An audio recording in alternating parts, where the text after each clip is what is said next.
Hello, everyone, and welcome to another edition of Inside the Octagon with Mario Pedinera in the control room back there, controlling all the cameras, doing a great job back there. I'm Brandon Capozzi. Arlington Cook the fourth is joining us now for Inside the Octagon. Thanks for joining us. Excited to have you here. We love avid UFC fans in the house. So we're just going to kind of get started right away and talk about the event that just happened this past weekend, UFC 284. And I really want to talk about the two fights that took place down in Perth, Australia. I want to start off first with the featherweight interim title bout between Yair Rodriguez and Josh Emmett. Arlington, what did you take away from that fight? Well, Rodriguez versus Emmett was initially really kind of like a style fight because Emmett is more of a boxer, heavy lifter type, and Rodriguez is more of a kicker. So going into it, you didn't know how their styles would match up, and obviously Emmett being submitted, most would have expected that. But if you actually watched the fight, Emmett didn't fight a bad fight at all. He just kind of got caught up on the ground. Yeah, he definitely got rocked with a couple shots, and I read something as well that it was Rodriguez's first submission in the UFC by a triangle choke. So that was definitely something to point out. He won performance of the night as well. And I think that this was just a big fight. Mario, what did you take away from this huge fight to shake up the featherweight division at 145? Yeah, I kind of expected Rodriguez to win. Especially Emmett's last fight, he didn't really, no one really thought he actually beat Cater. It was kind of a weird decision.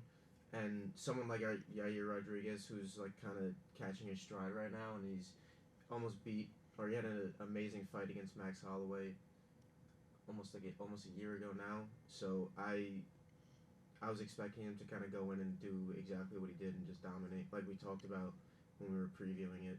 Yeah, I definitely agree, and I think that just it's more history for Rodriguez because he's now the second champion in UFC history that comes from Mexico. The first one's obviously is Brendan Moreno. But something I just wanted to point out, even though this fight was 2 rounds, the striking was just out of the ballpark. Yair had 98 strikes and Emmett had 35. But when we looked at that fight, Arlington, Josh Emmett got some good shots in there too, but it was just that the pressure from Rodriguez, I think, really got to him as the fight went on. The pressure and the distance, I would say, from Rodriguez is what got Emmett a little off too.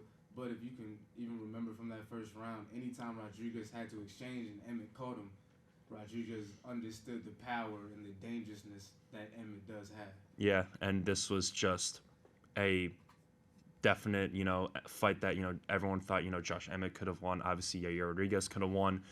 Coming into this, Rodriguez was coming in as the number 2 featherweight in the world. I think Emmett came in as number 5. Obviously, Rodriguez is going to get that interim championship status and move up to number And I 1. don't see Emmett dropping. You don't see Emmett dropping? You would have to see who's behind him that should. If anything, people behind him should have to fight him. Yeah. But Emmett didn't fight a bad fight or seem like he shouldn't be in there with Rodriguez. Do you think another top 5 opponent is next for Emmett after this performance? I believe so. Obviously you have to get into the technicalities as far as who's behind him and who else would deserve that chance, but Emmett proved that he definitely deserves to be within the top 5 and especially top 10 as far as that division.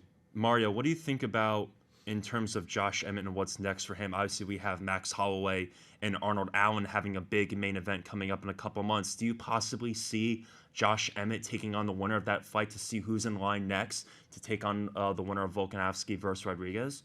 Yeah, that's what I was going to say. I think he's going to take some time off and just fight the winner of Holloway and Allen because Holloway's been out after he got beat up by Volkanovski. He's been out for a while. And also, the people behind Emmett, like you were saying, Arlington, it's Chan Sung Jung and Calvin Cater and Giga, and then just a bunch of people who just got there. So I think he's gonna have to lose that spot to go down. Well, this is just I'm looking at the rankings right now. Brian Ortega's still in the mix, and he lost to Yair Rodriguez after his shoulder popped out in Long Island. He might be out for a little bit more time. Could you possibly see that as a Josh Emmett type of fight for him next? Because that's the next part of the top 5 for him besides Arnold Allen, but obviously he's got a fight coming up. Yeah, I believe so. I think that would make the most sense. And if Emmett lost that one, then that's when you would probably speak on him having to be dropped out or at least dropped down a few rankings. Yeah, I think that's definitely something to point, and I think that the featherweight division is definitely heading in the right direction with Speaking of all that, the top contenders. speaking on that division, but do we really believe that Volkanovski even is gonna go fight Rodriguez right now? Because afterwards, he really wants the He wants Islam fight again. He Makachev. wants So that again. let's get into that right now. So obviously the main event of UFC 284, Islam Makhachev defending the title for the first time against Alexander Volkanovski, the one versus number two pound for pound fighter in the world. Volkanovski, obviously the featherweight king, making an argument to be the best featherweight of all time, now is moving up 10 extra pounds to try to become the third male fighter and fourth fighter in the UFC history to have two belts simultaneously. What did you take away from this fight, Arlington? Going into the fight, I haven't been this excited about a fight in a very long time, only because Islam Makhachev seems to be like the next coming of Habib. And obviously Volkanovski, the 3 fights that he had with Max Holloway, who's a great. So you didn't know how that would match up. And going the full fight, I'm happy that it did go 5 rounds because I think you got to see that these are the top 2 pound for pound fighters in the world. Yeah. And obviously Islam is 1 now, but if you don't have Islam 1, then he at least has to be 2. Oh, I definitely agree. And obviously, those two are the top pound for pound fighters in the world. No one can disregard that. Mario, what did you take away from this fight? Because it seems that, Makhachev won by unanimous decision. There was a lot of people saying that Islam may have lost that fight. Volkanovski may have taken it 3-2. Do you think that the judges got this decision right? I think they did. I think the reason people are saying that is because Islam was such a heavy favorite, and they were just expecting him to just come in and in like 2 or 3 rounds just take him down and choke him out, and that like someone like Volk, that's not gonna happen. I said something to you before about him. He's fought at welterweight before, so he's fought bigger guys, and being a former rugby player and being that big, you still carry all that strength and you still carry that power with you, and that's why he's been so dominant against these 145-pound guys because he's so much stronger than them. And he said in the interview after the fight how he expected Islam to be stronger than he actually was, and if he knew that it was gonna be like that going in, he would have done more in the beginning and fought the way he did at the end more. So they're definitely gonna run that back at some point, whether it's their next fight or because if they do fight back in their division, they're both going to defend their belts. They're both going to win whoever they come up against. Yeah. So I think Volkanovski is better than, and I think he obviously gave Islam a better fight than any of the lightweight contenders right now would. Yeah, and this is a fight that he wants again. I think the UFC fans want that again. But Yair Rodriguez he's on the doorstep. He deserves the next title shot. Do we? Yeah, I don't think you could just keep putting their divisions on hold so you can keep going back and forth. So do you see a possible if Volkanovski when they fight at the later point of 2023, if Volkanovski were to win that fight, do you think that there's a scenario to where maybe he goes up again to face a 155er, one of the top guys like an Oliveira or a Poirier? Do you see maybe possibly vacating the featherweight belt to try to elude that second title? Or do you believe that he's going to kind of hold on to that featherweight crown as long as possible in order to become a simultaneous UFC champion, Arlington? Well, Volkanovski has stated how he wanted to be extremely busy this year. And he even said after the fight, the loss didn't change anything, how he wants to remain busy. And he doesn't truly believe he lost. So he can decide to go down and fight Rodriguez, keep that belt, and then go back and fight Islam again later this year. Yeah. It's not a...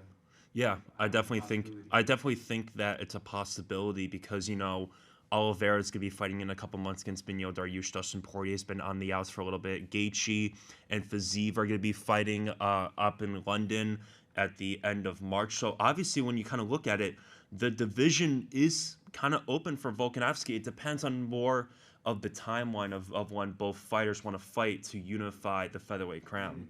And it depends on can he beat Islam. I mean, people have to understand that Volkanovski put up a great fight. But the only reason people feel like Volkanovski may have gotten robbed is because we look at Habib as the only reference as far as Dagestani fighters, and Habib has never been in that much adversity. Mm-hmm. So Habib never had to go the distance. So Mm-hmm. even taking Islam to the distance was more of a, oh my goodness, Volkanovski's great. Mm-hmm. But we have to acknowledge how great Islam is. The fact that we have to look at the dude that took him the Yeah. distance to be like, wow. Yeah, I definitely think so. But then, Mario, let me ask you this.